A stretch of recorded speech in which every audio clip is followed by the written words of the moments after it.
बच्चों, आज मैं क्लास 6 सब्जेक्ट सिविक्स लेसन 8 ग्रामीण आजीविका के बारे में आप लोगों को बताऊंगी।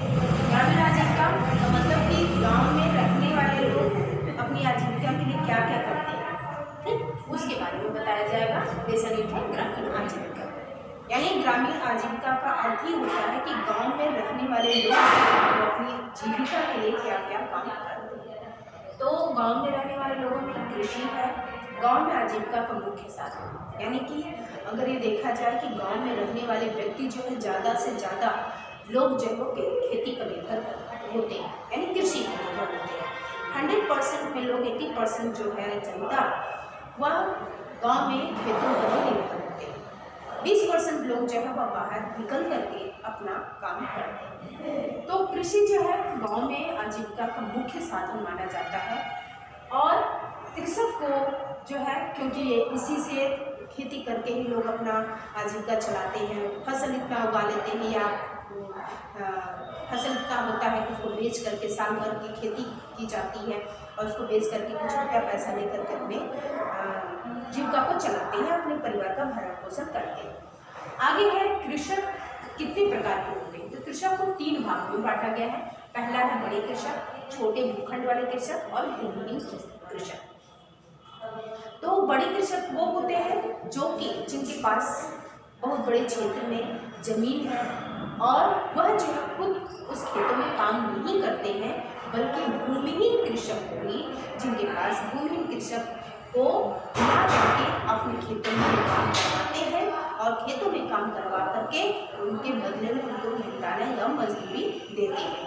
और बड़े कृषकों के पास बड़े बड़े मशीनें होती हैं, खेती करवाने के तरीके बड़े बड़े होते हैं और इस तरीके से उन लोगों को, उन किसान को ये लोग अपने खेतों में काम करते हैं। इनके पास रुपया पैसा होता है, जमीन बहुत ज़्यादा होती है, इसलिए भूमिहीन किसानों के लोग खुद खेती नहीं करते, इसको हम बड़े कृषक कहते हैं। दूसरा है छोटे भूखंड वाले कृषक। छोटे भूखंड वाले नाम से ही मालूम हो जा रहा है कि जिनके पास थोड़ी बहुत जमीन होती है वो खुद उस खेतों में काम करते हैं, अपने परिवार के साथ काम करते हैं। जो ज़रूरत की चीज़ें, जो मौसमी फसल होती है, उसको उस जमीन पर उगाते हैं और उगा करके अपने खाने भर रखने के बाद जो फसल ज़्यादा होती है या उत्पादन जो ज़्यादा होता है जिस फसल का, उसको मार्केट में बेच देते हैं, जिससे उनको पैसा भी मिलता है।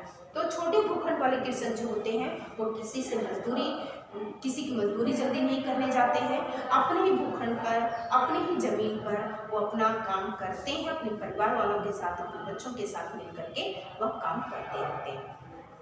तीसरा है भूमिहीन कृषक। क्या होता है भूमिहीन कृषक का मतलब ही है कि बिना जमीन वाला कृषक, यानी कि जिनके पास जमीन नहीं है, जिनके पास रुपए पैसे बहुत ज़्यादा नहीं होते हैं, गरीब होते हैं, पढ़े लिखे नहीं होते, उनके बाल बच्चे बहुत ज़्यादा होते हैं, तो इस तरीके से उनको भूमिहीन कृषक कहते हैं, भूमिहीन किसान कहते हैं। जिनके पास बिल्कुल जमीन नहीं होती है, वो अपने जैसे बड़े कृषकों के पास जा करके उनके खेतों में काम करते हैं।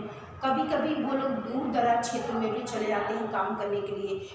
ये लोग जो है एक मौसमी समय में ही काम करते हैं, हर समय लोगों के पास काम नहीं होता है। और इसका कारण यह है कि जिन लोगों के पास और भी बहुत सारे काम करने के लिए ये लोग जाते हैं, जैसे कंस्ट्रक्शन, बिल्डिंग बनती, वहाँ पर चले जाते हैं मजदूरी करने के लिए, उसकी प्लस उनको मजदूरी मिलती है, तो वहाँ पर बहुत सारे लोग काम करते हैं। तो कृषक 3 प्रकार के हो गए, बड़े कृषक, छोटे भूखंड वाले कृषक, भूमिहीन कृषक। अब हम आते हैं कुटीर उद्योग, मछली पकड़ना और विभिन्न आजीविकाएं। कि कृषकों के पास बहुत सारे काम भी होते हैं भूमिहीन कृषकों के पास, जैसे कुटीर छोटे छोटे उद्योग भी हैं कृषकों के पास, जैसे माचिस की तीली बनाना, मोमबत्ती बनाना, छोटे छोटे अपने कारपेट्स बनाना। तो ये सब जो है बहुत सारे ऐसे काम हैं, चमड़े को निकालना, और महिलाएं भी हैं, बहुत सारे हैं, ब्लाउज सिलना, पेटीकोट सिलना, साड़ी में फाल लगाना। तो ऐसे बहुत सारे ऐसे काम हैं कुटीर उद्योग जो कि घर पर बैठे भी लोग करते हैं और उसके बदले उनको फायदा मिलता है, इसका लाभ मिलता है। मछली पकड़ना, बहुत सारे मजदूर क्या करते हैं, कृषक क्या करते हैं, वो चले जाते हैं समुद्र तटीय किनारे भागों पर, जहाँ पर कि क्योंकि जब बारिश होती है उस समय मछली पकड़ना संभव नहीं हो पाता है, क्योंकि पहले ही मौसम विभाग के द्वारा जानकारी दे दी जाती है कि कोई भी मछुआरा जो है समुद्र के किनारे तक न जाए। इसलिए मछली पकड़ना भी जो है क्या है, वह भी इन कृषकों का एक काम है। विभिन्न आजीविकाएं क्या है, जैसे ये लोग तमिलनाडु में, कर्नाटक में, मद्रास में, इन सब कर्नाटक में, तमिलनाडु में, इन सब जगहों पर, चेन्नई में चले जाते हैं। क्यों? क्योंकि इन लोगों के लिए बहुत सारे ऐसे काम भी हैं।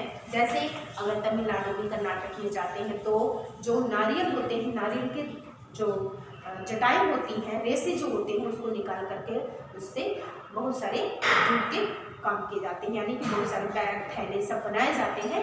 तो उसमें ये सब काम करते हैं। प्लस कर्नाटका में ये लोग जो है काम करते हैं, धागे बुनाई का काम करते हैं। और त्रिपुरा में अगरबत्ती की जो है, जो मसाले होते हैं उसको अगरबत्ती बनाने में, यानी कि बहुत सारे, सूरत में चले जाते हैं जहाँ पर बहुत सारे ऐसे कॉटेज इंडस्ट्रीज़ हैं, सूती वहाँ पर जाकर के लोग काम करते हैं। तो इस तरह से कुटीर उद्योग, मछली पकड़ना, विभिन्न आजीविकाएँ इन लोगों के पास होते हैं।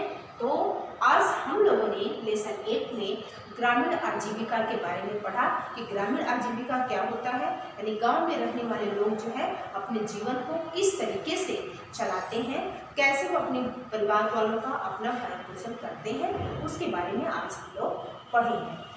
तो कृषि पढ़ा गया, जो कि ग्रामीण आजीविका का या गांव के लोगों का मुख्य साधन होता है अपना भरण पोषण करने के लिए। कृषक को बता दिया गया कि कितने प्रकार के होते हैं, बड़े कृषक होते हैं, छोटे भूखंड वाले कृषक होते हैं और भूमिहीन कृषक होते हैं। अब यहाँ पर कुटीर उद्योग है, मछली पकड़ना आजीविका है। तो इस तरीके से यह आज हम इस लेसन में पढ़े हैं। बच्चों, आप लोग ये लेसन आज खत्म हुआ, आप लोग इस लेसन को अच्छी तरह से पढ़ लेंगे। पढ़ने के बाद जो है इस लेसन में अपने क्वेश्चन